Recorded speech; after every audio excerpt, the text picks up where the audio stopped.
Antonio de la Cruz es presidente de Interamerican Trends y está con nosotros hoy en este programa de jueves. ¿Cómo estás, profe? Muy bien, gracias, Carla. Siempre grato por la invitación a tu programa. Igual nosotros siempre estamos muy encantados de recibirte. Voy a empezar con esto porque la petrolera BP suspendió las conversaciones sobre yacimientos de gas en Venezuela, porque expiró la licencia, obviamente, ¿no? Pero mi pregunta, si quieres, puedes desarrollarla, y ellos dicen que van a esperar a que exista un momento mejor como para retomar eso. No es que cierran la puerta, sino que van a esperar a que se vuelva a retomar de alguna manera la oportunidad de hacer negocios con Venezuela. Eso es lo que dice esta energética británica. Primero sí, vamos a enfocarnos en BP. ¿Cómo ves este caso? Toman esa decisión y cierran la Santa María de manera temporal. ¿Qué ocurre? Como lo dijiste, la licencia 44A, que sustituyó la 44, caduca en una semana, el 31 de mayo. Y si no tienes, por supuesto, una licencia de la OFAC, del Tesoro de los Estados Unidos, no puedes hacer negocio con PDVSA.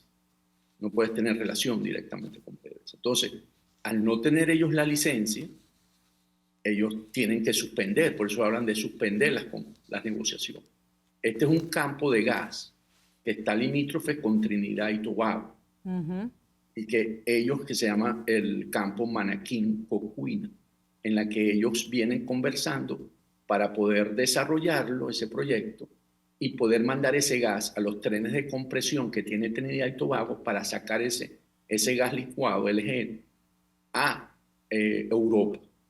Entonces, ¿qué ocurre? Que actualmente en el Tesoro hay 50 solicitudes de licencia, Carlos, para poder Ay, espérate, que quiero llegar ahí, para que entendamos qué significó o qué implica esta flexibilización de la sanción contra el régimen de Maduro cuando se pensaba que se iba a flexibilizar, y qué terminó ocurriendo cuando más bien se reimpone una sanción o se cambia la licencia y se le dice no, la sanción sigue vigente, pero le damos la oportunidad de manera individual a las petroleras de venir a preguntarnos si pueden seguir haciendo negocios con Venezuela. Ya vamos a llegar allí, pero aquí ¿quién perdió? Perdió BP, perdió el régimen de Maduro. ¿Quién está perdiendo plata aquí? Hasta ahorita ninguno de los dos, porque están discutiendo el proyecto, hasta ahorita, ninguno de los dos. Hasta ahorita. Una vez, en el caso, por ejemplo, que le acaban de dar la licencia, que es Repsol, que estaba en la misma condición, se la dieron ayer, hoy es jueves, sí, ayer miércoles, para que continuara en Venezuela, o sea que ahí no hay pérdida, porque definitivamente Repsol va a seguir enviando sus embarques de crudo y gas, o bien que traiga por intercambio de productos, o bien a Europa. Pero entonces, ¿qué hizo la administración Biden? Y nos dice públicamente que sigue sancionado a Maduro de hacer negocios con estas petroleras, pero luego las petroleras van en privado y les vuelven a dar el permiso de hacer negocios con Maduro. ¿Cómo es esto? Ellos lo que hicieron fue que le quitaron a PDVSA el negocio. O sea, PDVSA ya no puede firmar ningún contrato con ninguna empresa petrolera o con las que tenía operando en Venezuela, sino que tiene que tener autorización de los Estados Unidos. Le pusieron, vamos a poner así, un controlador. O sea, tienen que venir aquí, ellos evalúan. Ahorita es casi seguro que todas aquellas que tienen sociedad con PDVSA en las empresas mixtas puedan obtener su licencia. ¿Okay? Entonces van a seguir operando en Venezuela bajo una licencia. Recordemos que estas licencias caducan, entonces tienen que venir, o sea, a pedir la renovación de esa licencia. Pero entonces no hubo, tener un control, pero no ahorcarlo. Pero no hubo entonces reimposición de sanción, ¿o sí? Le quitaron la autonomía a PDVSA. Si eso es reimposición de la sanción que antes tenía, si tú tenías un permiso y yo te lo quité, yo puedo decir que lo reimpuse, porque siempre antes había que venir a la OFAC, que recordemos que eso lo hizo Chevron cuando le dieron la licencia en el 2022, la 41.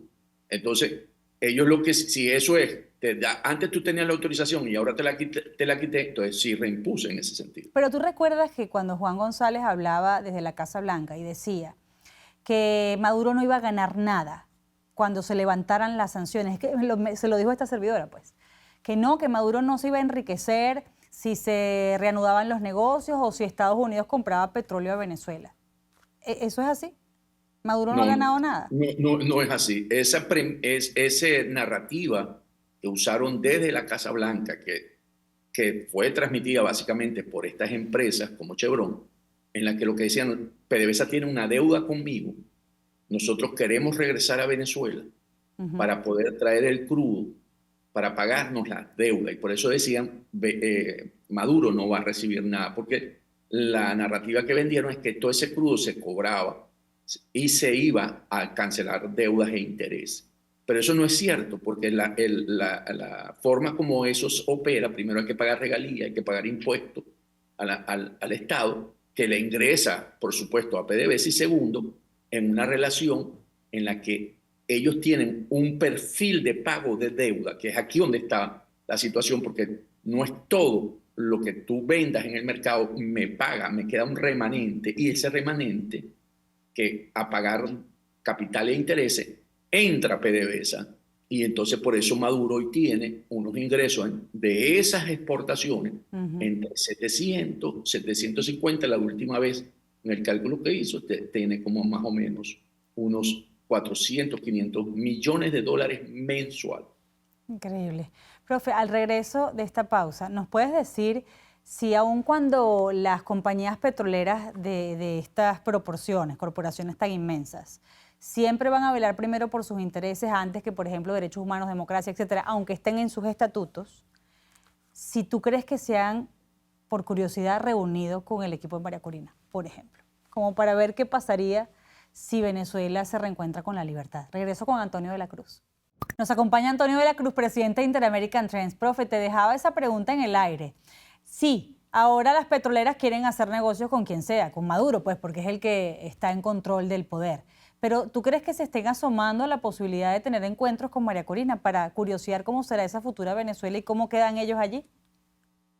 No creo, Carla, porque ellas se relacionan básicamente con empresas, y en este caso el monopolio del petróleo y el gas es PDVSA, y sus relaciones con PDVSA. Mientras María Corina tiene, por supuesto, tiene un programa de país donde está incluido el sector energético, pero hasta ahora no es la oportunidad para ella acercarse a conversaciones con PDVSA. Quiero preguntar. Este escenario que tú estás planteando pudo haber ocurrido cuando el interinato, porque había una PDVSA ad hoc. Por eso lo planteaba, sí. Pero en el caso de María Corina no tiene esa figura todavía. Ok. Sobre el Estado en este momento frente al tsunami que representa María Corina, Edmundo González Urrutia, el estado emocional del régimen de Maduro. Te lo digo porque hemos visto públicamente, siempre hablamos de que hay un resquebrajamiento, que debería venir una implosión, una hecatombe interna en el corazón del régimen para que la transición pueda llegar más rápido. Siempre se habla y muchos dicen que se especula en este sentido, pero hay dos episodios importantes de diferencias entre Jorge Rodríguez y Nicolás Cito con el tema de los hermanos Morón. Y también hay una diferencia ahora, muy reciente, ayer o anteayer, por la ley contra las ONG, contra las organizaciones no gubernamentales, porque Diosdado quería acelerar la persecución, la represión, cárcel, multas contra activistas de derechos humanos, y Jorge Rodríguez la frena. La frena no sabemos por cuánto tiempo, que esa es la gran interrogante aquí. ¿Por qué están frenados y no van tierra arrasada como hizo Nicaragua en su momento? ¿Qué crees que los contiene y cómo crees que están las cosas allí adentro? ¿Qué te dice tu instinto? Mi información y mi instinto lo que me dice es que en Miraflores están muy preocupados. O sea, el proceso de ir a un proceso electoral hoy definitivamente pierde, aunque sea como lo quieran manejar. Hacer un megafraude, que es lo que podrían hacer, no les da el resultado que esperan. O sea, desarrollar esto. Entonces, lo que está ocurriendo y lo que están viendo es imposible, ¿no?, detenerlo. Entonces, ¿qué ocurre? Ellos deben estarse planteando escenarios para poder ver cómo amortiguar este golpe, dejar el poder. Pueden tener el escenario de la mega fraude o pueden tener el de suspenderlo. Cualquiera de esos dos escenarios los llevaría a una desobediencia civil y militar. No es fácil tampoco. Entonces, ¿qué ocurre?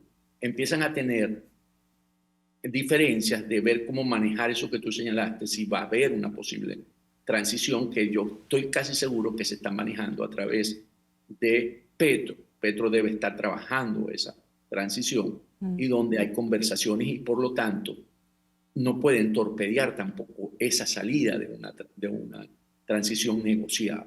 Entonces, ¿qué tenemos en presencia? Tenemos en presencia un evento que casi electoralmente lo pierden o donde tienen que buscar salida. Hasta ahorita no han mostrado ellos ceder ante eso, pero la realidad se está imponiendo, Carla, y lo estamos viendo cada vez que María Corina recorre el país y cada vez que vemos el mundo González Urrutia reuniéndose con los diferentes partidos políticos que cada vez se suman más. Entonces yo creo que aquí a la final se debe imponer la síntesis y la negociación y la transición debería ser la salida con menores costos para el país y para ellos mismos.